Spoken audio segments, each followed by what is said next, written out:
웰컴백 F-35. 오늘은 태국 공군이 운용하거나 도입 가능성을 검토하고 있는 전투기들의 성능과 가격에 대해 깊이 있는 리뷰를 진행해 보겠습니다.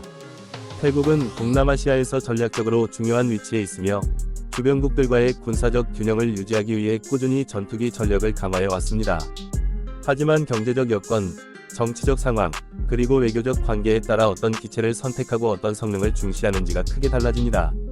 이번 영상에서는 태국 전투기들의 세부적인 성능 분석과 가격적인 비교, 그리고 그 선택이 가지는 의미를 하나하나 살펴보겠습니다.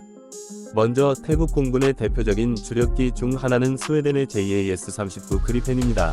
태국은 이미 여러 대의 그리펜을 운용하고 있으며 이 전투기는 상대적으로 저렴한 운영비와 다목적 임무 수행 능력으로 잘 알려져 있습니다. 그리펜은 최대 속도 마하 2에 달하며 레이더는 PS-05, A-펄스 도플러 레이더를 장착해 공대공 및 공대지 임무에서 높은 탐지 능력을 발휘합니다. 또한 전자전 능력과 데이터 링크 시스템 덕분에 동맹국 전력과의 네트워크 중심전 수행이 용이하다는 장점이 있습니다. 가격 측면에서도 F-35나 라팔 같은 고성능 전투기에 비해 절반 이하 수준이기 때문에 태국의 국방 예산에 잘 맞는 기체로 평가받습니다. 다음으로 비교 대상이 되는 전투기는 미국의 F-16 파이팅 팰컨입니다. 태국은 오래 전부터 F-16을 도입해왔고 여전히 일정 수를 운용 중입니다. F-16은 다목적 전투기의 대명사로 불릴 만큼 범용성이 뛰어나고 최신 블록 업그레이드를 거치면 현대전에서도 충분히 경쟁력이 있습니다. AESA 레이더 탑재, 신형 항전 장비, 정밀유도 무기 운용 능력 등이 강화된 최신형 F-169E는 태국이 장기적으로 고려할 수 있는 선택지입니다. 가격은 약 6천만 달러 선으로 알려져 있으며 유지보수 인프라가 이미 갖춰져 있다는 점에서 도입 장벽이 낮습니다. 그러나 최근 태국 공군의 가장 큰 관심을 끄는 기체는 단연 미국의 F-35 라이트닝2입니다. 스텔스 성능과 첨단 센서 융합 능력을 갖춘 5세대 전투기인 F-35는 사실상 세계 최강의 전술 전투기 중 하나로 꼽힙니다. 레이더 단면적이 극도로 낮아져 적의 방공망을 무력화할 수 있고 AN, APG-81 AESA 레이더와 EOTS 센서, 그리고 MADL 데이터 링크를 통해 완벽한 상황인식을 제공합니다. 태국이 만약 F-35를 도입한다면 주변국 대비 압도적인 우위를 가질 수 있을 것입니다. 하지만 문제는 가격과 정치적 승인입니다. 한 대당 약 8천만 물결표 9천만 달러에 달하는 가격은 태국 국방 예산에 상당한 부담이 될 수 있습니다. 게다가 미국이 태국의 F-35 판매를 승인할지는 아직 불투명한 상황입니다.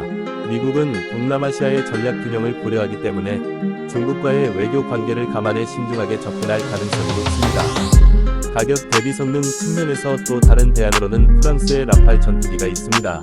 라팔은 이미 인도네시아, 인도, 이집트 등 여러 국가에 수출되며 동남아시아 시장에서도 영향력을 확대하고 있습니다.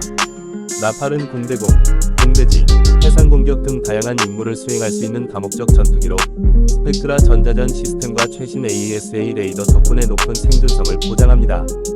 가격은 대당 약 1억 달러 수준으로 F-35와 큰 차이가 없지만 판매 조건이 비교적 유연하고 정기적 계약이 적다는 장점이 있습니다. 태국 입장에서는 미국이 F-35 판매를 승인하지 않을 경우 라팔을 대안으로 고려할 수 있습니다. 중국산 전투기도 태국이 검토해온 선택지 중 하나입니다. 대표적으로 J-10C 전투기는 가격이 약 4천만 달러로 서방 전투기들보다 훨씬 저렴합니다. AESA 레이더, PL-15 장거리 공대공 미사일 운용 능력 등을 갖추었지만 서방 전투기에 비해 센서 융합 능력이나 스텔스 성능에서 한계가 있습니다. 무엇보다 태국 공군이 기존의 서방제 전투기를 주로 운용해왔기 때문에 중국제 전투기를 도입할 경우 유지보수 체계, 무기 체계 호환성에서 상당한 도전 과제가 발생할 수 있습니다. 태국 공군의 현실적인 문제는 예산입니다. 최신 전투기를 다량 도입하기에는 국방비 규모가 제한되며 경제적 우선순위도 무시할 수 없습니다. 따라서 태국은 단순히 가장 강력한 전투기를 선택하는 것이 아니라 도입 가격, 운용 유지비, 부품 공급 안정성, 훈련 비용 등 다양한 요소를 고려해야 합니다. 예를 들어 F-35는 성능 면에서 최강이지만 유지비가 상당히 높고 그리펜은 유지비가 낮고 작전 가용률이 높아 실속 있는 선택지가 될 수 있습니다. 향후 태국의 전투기 선택은 주변국들의 동향에도 영향을 받습니다. 인도네시아가 라팔을 도입했고 말레이시아 역시 새로운 전투기 도입을 추진하고 있습니다. 베트남도 공군 현대화를 위해 다양한 기종을 검토 중이기 때문에 태국은 동남아시아에서 공군력 균형을 유지하기 위해 전략적으로 신중한 결정을 내려야 합니다. 정리하자면 태국의 전투기 도입 선택지는 크게 세 가지로 나눌 수 있습니다. 첫째, F-35와 같은 5세대 전투기를 통해 압도적 성능 우위를 확보하는 전략. 둘째, 그리펜이나 F-169와 같은 비용 대비 효율이 높은 전투기를 대량 도입해 안정적인 전력을 유지하는 전략. 셋째, 라팔과 같은 중고가 전투기를 통해 균형 잡힌 성능과 외교적 유연성을 확보하는 전략입니다.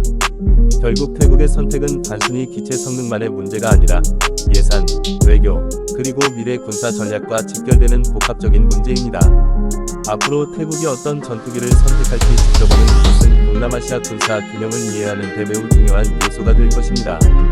웰컴 백 F-35. 오늘의 리뷰는 여기까지입니다. 태국 전투기들의 성능과 가격에 대한 상세한 비교와 분석을 통해 여러분이 보다 명확한 그림을 얻으셨기를 바랍니다. 앞으로도 전 세계의 최신 전투기와 군사 장비 리뷰를 깊이 있게 다뤄드리겠습니다. 시청해주셔서 감사합니다.